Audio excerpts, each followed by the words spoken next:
Bonjour, je m'appelle Fatma Oté, je suis doctorante à l'Université de la Sarre et je suis donc aujourd'hui là pour répondre à vos trois questions. Premièrement, donc, quel est mon itinéraire personnel et familial et en quoi il est à l'origine de mon regard sur la société? Euh, Moi, je suis issue d'une famille mixte. Mon père est libanais, ma mère est italienne. Et donc c'est une famille déjà internationale. Moi je suis née en Italie, mais je suis arrivée dès le plus jeune âge en France. J'ai passé toute ma vie en France, donc je me sens française. Et maintenant je suis en Allemagne. Donc j'ai plusieurs pays que je vis en fait au quotidien, plusieurs langues aussi, mais aussi plusieurs religions. Donc mon père est musulman, il est né dans une famille musulmane, ma mère elle est née dans une famille catholique. Et moi, je suis née musulmane, je suis croyante, je suis pratiquante. Et toutefois, ça ne m'a pas empêché en fait d'en apprendre aussi beaucoup sur le christianisme. Et je pense que c'est quelque chose de très important d'avoir plusieurs religions, plusieurs langues, plusieurs pays dans mon background familial et personnel pour acquérir une grande ouverture d'esprit, pour réussir à mieux comprendre les autres, différents points de vue, euh, différentes approches à certaines thématiques. Et voilà, je pense que ça a été un grand enrichissement et ça l'est toujours dans mon approche, mon regard à la société. Pour ce qui est de mon histoire personnelle, donc moi en tant que personne, je pense que mes études m'ont permis d'avoir une approche très ouverte et de pouvoir en fait rencontrer des personnes très différentes de moi, que ce soit au niveau juste professionnel ou des études, ou au niveau des origines, ou à tous les niveaux en fait. Et je pense que ça a été vraiment pour moi quelque chose. Mes études, elles ont vraiment fait en sorte de m'offrir euh, une grande palette de rencontres. J'ai fait des études de journalisme et ensuite j'ai fait un master de communication franco-allemande.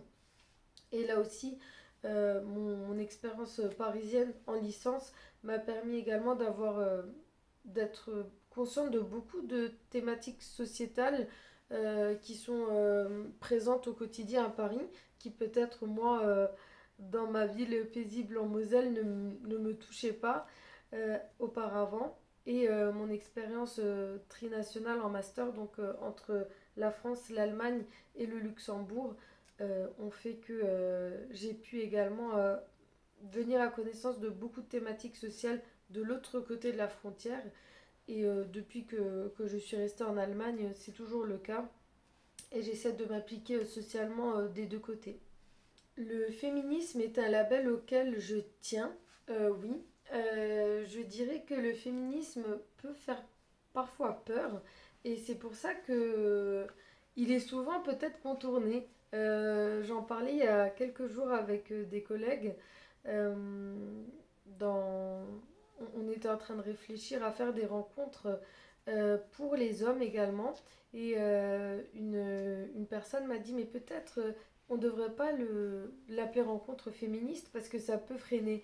Et en fait, je pense que il faut pas avoir peur d'utiliser le mot féminisme ou féministe. Je pense que plutôt il faut mieux sensibiliser, mieux communiquer sur qu'est-ce que ce label.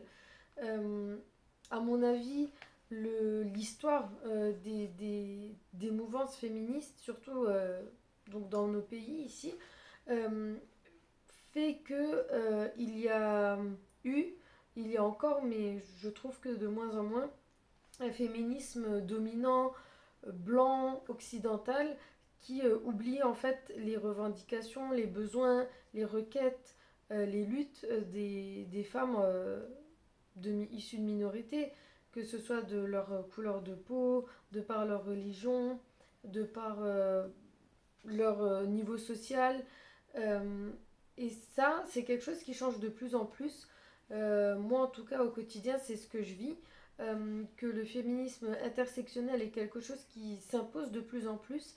Et ça ne peut être que quelque chose de positif, à mon avis. C'est une convergence des luttes. Et moi, je pense en tout cas, c'est comme ça que je le vis, qu'être féministe, ça ne veut pas dire imposer à quelqu'un d'autre sa vision de comment les luttes doivent être menées, mais plutôt peut-être ne pas partager, parce qu'on ne partage pas forcément les besoins de tout le monde, mais soutenir. Et moi, c'est ce que j'attends également.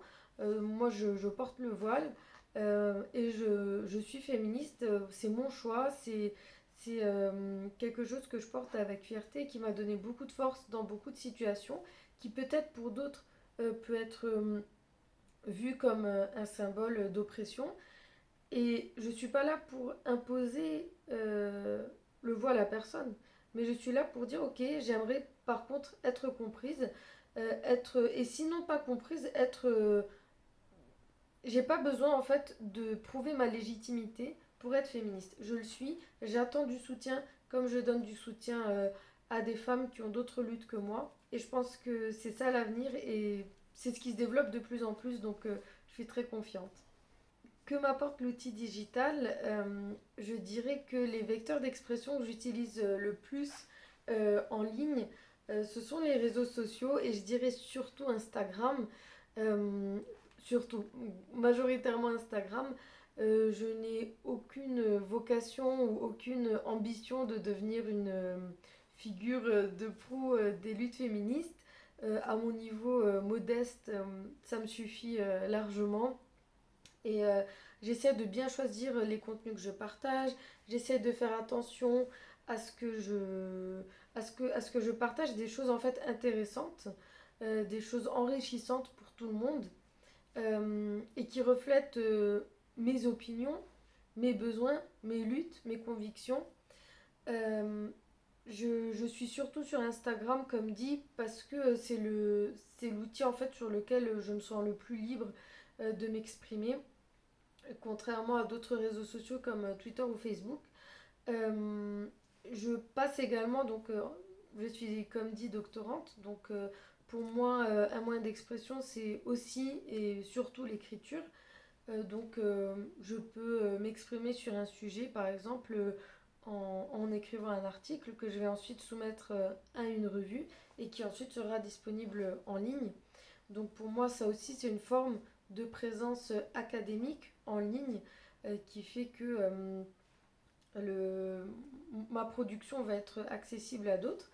Et c'est quelque chose qui est très important pour moi parce que moi aussi, euh, Internet m'a permis de découvrir et d'avoir accès à tellement de contenu, à tellement de biographies, à tellement d'autoportraits de femmes, de féministes qui, en fait, avec lesquelles j'aurais peut-être jamais eu de contact. Pour moi, l'outil numérique, c'est vraiment euh, le pilier de cette vague féministe qu'on est en train de vivre. Une vague qui est connectée, qui fait en sorte et qui permet surtout aux femmes de pouvoir se connecter facilement, de se rencontrer facilement, de se connaître facilement, de pouvoir créer des rencontres, même en ligne, de pouvoir avoir une plateforme où parler, surtout dans le cas de minorités où c'est un exemple euh, qui je pense est connu de tous et de toutes, où par exemple on parle des femmes voilées tout le temps, sur tous les plateaux, sans en inviter, ou en tout cas très peu. Ça aussi ça commence à changer, mais en tout cas pour moi, euh, Internet c'est un espace primordial, et d'ailleurs sans Internet je n'aurais peut-être jamais été contactée par votre projet. Donc merci.